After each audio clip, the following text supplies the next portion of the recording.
Hello and welcome. कैसे आप लोग? उम्मीद करते बहुत अच्छे होंगे या अच्छे होने का नाटक कर रहे होंगे। उम्मीद करते हैं कि आपको ज्योग्राफी अच्छे ढंग से समझ में आ रही होगी। अगर फिर भी बार बार की तरह इस बार भी अगर नहीं आ रहा है तो please put your doubt in the comment section. I will try my best to do my best. चलिए, इतना ही इंग्लिश आता था, बाकी अब हिंदी में काम करेंगे। पढ़ना है हमें ब्लैक सॉइल, दूसरा मोस्ट इंपॉर्टेंट सॉइल जो कि हमें जानना है। पहला एलुवियल सॉइल्स था, आशा करते आपको समझ में आया होगा। जल्दी से चैट में बताइए कि खादर सॉइल नए वाले का नाम था या पुराने वाले का। खादर सॉइल नए वाले का नाम था या पुराने वाले का, जल्दी से बताइए। उसके बाद दो सॉइल न्यूट्रिएंट्स बताइए जो कि उसमें पाया जाता है। दो सॉइल न्यूट्रिएंट्स बताइए जो पाया जाता है। ठीक है, चलिए अब हम लोग आते हैं ब्लैक सॉइल के बारे में। ब्लैक सॉइल का फॉर्मेशन कैसे होता है? तो उसका फॉर्मेशन बेसिकली होता है मेडअप ऑफ लावास। लावा के द्वारा, लावा से जो वो चीज़ निकलता है ना, वोल्केनो जब इरप्शन होता है वोल्केनो का, उसमें से लावा निकलता है, वो धरती पे आ जाता है। सपोज डेट ये है, ठीक है, यहाँ से वोल्केनो निकला, ठीक है ना, लावा निकला मैग्मा, ये धरती पे आया, ठीक है, ठंडा हुआ, और ये ठंडा होने के बाद क्या चीज़ का फॉर्मेशन करता है? जो मिट्टी बनता है काला काला, ठीक है, ब्लैक सूट, है ना, तो वो बोलते हैं, या और अदर क्लाइमेटिक फैक्टर्स के कारण इसका फॉर्मेशन होता है।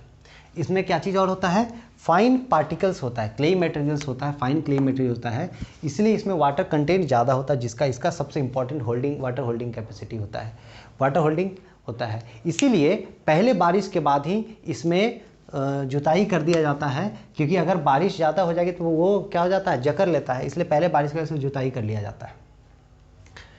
अब हम बात कर रहे हैं इसका जो सबसे इम्पॉर्टेंट चीज़ है जिससे क्वेश्चन पूछता है एग्जाम के अंदर, कि ब्लैक सॉइल को और हम लोग किस सॉइल के नाम से जानते हैं, ठीक है, या रेगुर सॉइल को और किस सॉइल के नाम से जानते हैं? तो ब्लैक सॉइल को ही रेगुर सॉइल बोलते हैं। और सबको पता है, बचपन से पढ़ते हैं यार, ब्लैक सॉइल के अंदर हम लोग कॉटन की अच्छी तरह से खेती करते हैं, इसलिए इसका नाम ब्लैक कॉटन सॉइल भी है। ठीक है, अब लोकेशन की बात करते हैं। आप देखिए मैप में, है ना, मैप में आपको क्या दिख रहा है? ये जो इलाका है महाराष्ट्र वाला, ये महाराष्ट्र वाला इलाका है, और छत्तीसगढ़, सौराष्ट्र, आपको मध्य प्रदेश, ये सब इलाका में ये पाया जाता है। ये बेसिकली डेक्कन प्लेटू वाला जो इलाका है उसमें ये पाया जाता है। 2-3 बार मैप देखिएगा, आपको समझ में आ जाएगा। इसका फीचर्स क्या है? तो वाटर होल्डिंग कैपेसिटी की फाइन क्ले मटेरियल्स के कारण बना होता है। उसके बाद सॉइल न्यूट्रिएंट्स इसमें कौन कौन सा पाया जाता है? तो कैल्शियम कार्बोनेट, ठीक है, पोटाश, लाइम, ह्यूमस बहुत ज़्यादा क्वांटिटी में होता है, ह्यूमन, फॉस्फोरस होता है लेकिन कम क्वांटिटी में, तो पुअर फॉस्फोरस होता है, इसमें कम होता है, ना के बराबर। ठीक है, और इसमें खेती कौन सा हम करते हैं? तो कॉटन की खेती हम इसमें करते हैं। अगर हम बुक के हिसाब से 2-3 लाइन हम अगर बुक का हम देखें, तो बुक में आप देखिएगा page number 9, para number first, these soils are generally poor in phosphoric content, जो मैंने बता दिया। They develop deep cracks during hot weather, गर्म समय में जब गर्मी हो जाता है तो क्या हो जाता है? क्रैक्स मतलब फटने लगता है, ठीक है, फटने लगता है। आप ऐसे भी देखते हैं, आप पानी की कमी हो जाएगी तो क्या हो जाएगा? क्रैक आने लगता है। तो वहाँ पानी की कमी हो जाएगी तो क्या हो जाता है? क्रैक आने लगता है। ठीक है, तो डीप क्रैक्स बनने लगता है कब? During hot weather. तो डीप क्रैक्स का फॉर्मेशन करने लगता है तब हॉट वेदर में, देखिएगा। इसलिए महाराष्ट्र में किसान सब फोटो लेके बैठा होता है। आप देखिए जैसे कि महाराष्ट्र में किसान सब फोटो लेकर बैठा हुआ है, वो क्या है? क्रैक्स के कारण, deep cracks during hot weather. ठीक है, उसके बाद क्या है? which they develop deep cracks during hot weather, which helps in the proper aeration of the soil. These soils are sticky when wet and difficult to work in unless tilled immediately after the first shower or during the pre monsoon period. या तो monsoon के पहले ही इसको tilt कर लिया जाता है, या पहले बारिश के बाद ही टिल्ट कर दिया जाता है। अगर उसके बाद करेंगे तो इसमें हमें टिल्ट करना बड़ा मुश्किल होगा और हम नहीं कर पाएंगे जनरली। ठीक है ना, इसको अंडरलाइन कर लीजिएगा, आप पढ़ लीजिएगा।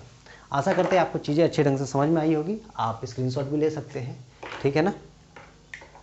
तो हम ये अगर शॉर्टकट में लिख दें, प्री मानसून या फर्स्ट शावर, जो पहली बारिश होती है उसके बाद इसको टिल्ट कर लिया जाता है, ठीक है ना, क्योंकि वाटर कंटेंट इसमें ज़्यादा होता है तो बाद में ये ज़्यादा ये हार्ड हो जाता है। चलिए, आपको आशा करते हैं समझ में आया होगा। नहीं समझ में आया प्लीज़ बता दीजिएगा, हर बार की तरह इस बार भी। और ऐप डाउनलोड कर लीजिए, बहुत सारा फैसिलिटी उसके अंदर मिलेगा आपको। नहीं डाउनलोड करिए कोई फ़र्क नहीं पड़ता, लेक्चर देखिए, नहीं आप शेयर कर दीजिए लेक्चर्स को अपने दोस्तों के साथ, कहीं हो सकता है आपको नहीं अच्छा लगा और किसी और को अच्छा लग जाए। चलिए, थैंक यू वेरी मच। जय हिंद, जय भारत, जय बिहार।